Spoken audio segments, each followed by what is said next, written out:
안녕하세요, 지메입니다. 오늘 할 내용은 경매물건 분석 주거 게시판에 있는 확정일자의 무서움이라는 글에 대해서 보도록 하겠습니다. 평택에 나와 있는 아파트인데요. 내용을 살펴보겠습니다. 확정일자란 무엇일까요? 확정일자는 우선변제권이라고 해서 세입자가 배당을 받는 그 날짜를 기준일을 뜻하거든요. 그래서 확정일자에 대해서 정확히 알아야 됩니다. 정확히 알지 못하면 이렇게 정보를 알려줘도 문제가 되는 상황이 발생할 수가 있죠.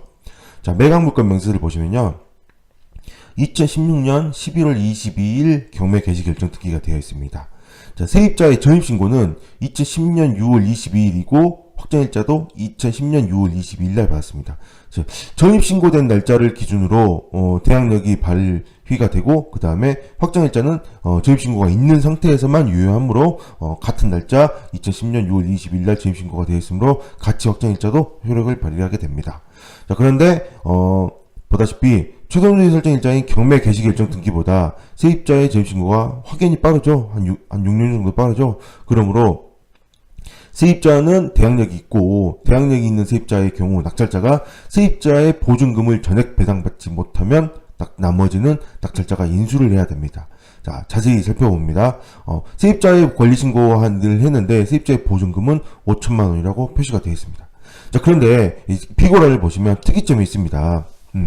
비고란에 이제 어떤 내용들이 써지느냐면, 제가 이제 많은 물건을 봐보니까 비고란에 써지는 내용들이 생각보다 정말 중요한 내용들이 많이 있습니다.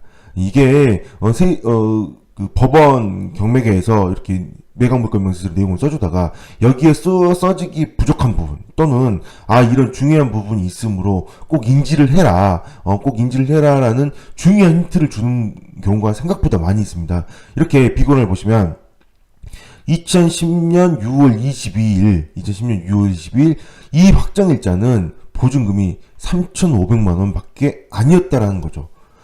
그럼 이상하죠? 세입자는 5천만 원 신고를 했는데 왜 이 날짜의 확정일자는 3,500 밖에 아니었죠? 그럼 이렇게 생각을 해봐야 됩니다. 즉, 세입자는 권리신고를 했습니다. 즉, 얼마에? 5천만 원 권리신고를 했다는 뜻은, 즉, 이 5천만 원 권리신고를 했다는 뜻은 뭐예요? 계약서가 있다는 뜻입니다. 계약서가 5천만 원의 계약서가 있다는 뜻이고 5천만 원의 보증금이 있다는 뜻인 거죠. 이건 권리신고를 하면 무조건 법원에서 받아주므로 권리신고를 받아줍니다. 5천만 원에 대해서. 그러나 그 중에서 좀 디테일하게 봐야 되는데, 그 중에서 확정일자는 3,500밖에 안 된다는 거죠. 즉 5천만 원에서 3,500만 원 뺀 나머지 1,500만 원에 대해서는 어떻게 이해를 해야 돼요? 확정일자가 없다라고 보셔야 됩니다. 없다라고. 3,500에 대해서만 확정일자가 있고 1,500에 대해서는 확정일자가 없다. 이 뜻이 무슨 뜻인지 정확히 아셔야 된다는 거죠. 이게 바로 확정일자의 효력입니다. 즉 3,500만 원에 대해서 확정일자가 있으므로 우선면제권이 발휘가 되고요. 우선면제권, 즉 배당에 참여를 할 수가 있고요. 나머지 1,500만 원에 대해서 우선면제권이 없다라는 뜻입니다. 즉 배당을 받지 못한다라는 거죠. 그럼 어떻게 되나요?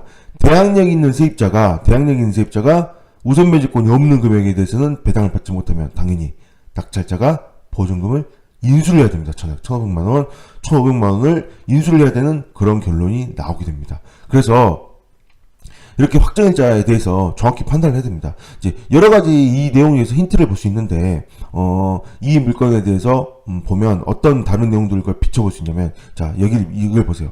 2010년 6월 20일에 전입신고가 되어 있고, 그리고 경매가 넘기까지 6년이라는 시간입니다. 6년. 6년이라는 시간 동안 뭘 생각해야 됩니까? 증액을 생각해야 된다는 거예요. 증액. 자, 2016년 11월 22일 경매 개시결정 등기가 말소 기준 권리이기 때문에 2010년 6월 22일 날 전입신고를 하고 들어간 세입자가 이 6년 동안 증액을 했다면 증액한 금액에 대해서는 전부 다 대항력이 존재하게 되는 거죠. 전부 다. 그래서 이때 증액한 금액이 얼마인지 알 수 없으나 이 권리신고로 인해서 1,500만 원이 증액했다는 걸 알 수가 있는 거죠. 이렇게 항상 말소기준 권리와 세입자의 전입신고 일자와 만약 차이가 많이 난다면 반드시 증액이라는 것을 꼭 생각해 보셔야 됩니다. 그래서 증액한 금액이 나와 있지 않다면 지금 현재 이 물건은 정상적인 권리 신고를 했습니다. 배당 요구 종기일 이내에 정상적인 권리 신고를 했는데, 만약에 배당 요구를 했는데 배당 요구가 무효화가 된 상황이었다면, 예를 들어 2017년 2월 8일이 배당 요구 종기일인데 2월 9일날 권리 신고를 했다. 그럼 권리 신고를 한 거 무효죠. 권리 신고 안 한 걸로 보는 거죠. 그러면 배당이 자체가 참여 안 되자는 거잖아. 그랬는데 여기 신고한 금액과 실제로 보증금 금액과 다를 수도 있다는 거죠. 증액한 것까지 다 고려를 해야 된다는 겁니다. 그래서 증액한 금액, 즉 세입자의 대항력 있는 금액과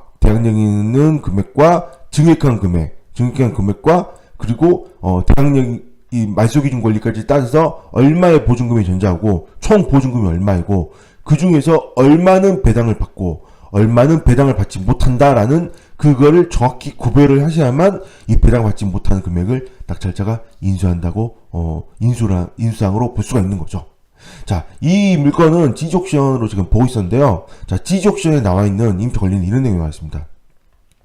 예상 보증금 3,500, 그리고 인수사항은 대항력은 있지만 인수사항은 전액 배당으로 소멸이라고만 표시가 되어 있고요. 그 다음에 지지옥션에서 내세우는 특수 권리 분석이라는 게 있습니다. 여기 특수 권리 분석에 이런 내용이 있죠. 매수인이 인수하는 보증금은 없을 것으로 판단됩니다. 자, 이런 식으로 이 특수 권리 분석이라는 게 도움을 많이 주기도 하지만, 이런 식으로 개인 의견이기 때문에 이거를 쓰는 사람들이 엄청나게 많은 물건들을 볼 거잖아요. 한두 개를 볼 것도 아니기 때문에 이렇게 실수를 하기도 합니다. 실수를 하면 잘못 표시가 되는 거죠. 자, 지지옥션에는 인수사항 없다고 표시를 하고 특수 권리 분석까지 인수사항이 없다라고 표시를 하게 되므로 당연히 입찰자들은 이 물건을 인수사항이 없는 걸로 보고 접근할 수가 있다는 거죠. 이렇게 옥션은 참고용으로만 볼 뿐이지 정확한 권리 분석은 본인이 꼭 하셔야 됩니다. 참고용만 보고 등기부도 입찰장이 당연히 떼어 보셔야 되고요. 권리 분석도 기본적인 아니죠. 내가 입찰할 물건이므로 아주 중요합니다. 내가 입찰할 물건은 모두 다 내용을 살펴보고 정확히 분석을 해야 되는 게 너무나 중요하겠죠. 왜? 내가 물건을 사야 되니까요. 남을 무조건 믿지 마시고 본인이 권리 분석을 꼭 하셔야 됩니다. 네, 오늘 여기까지 하겠습니다. 감사합니다.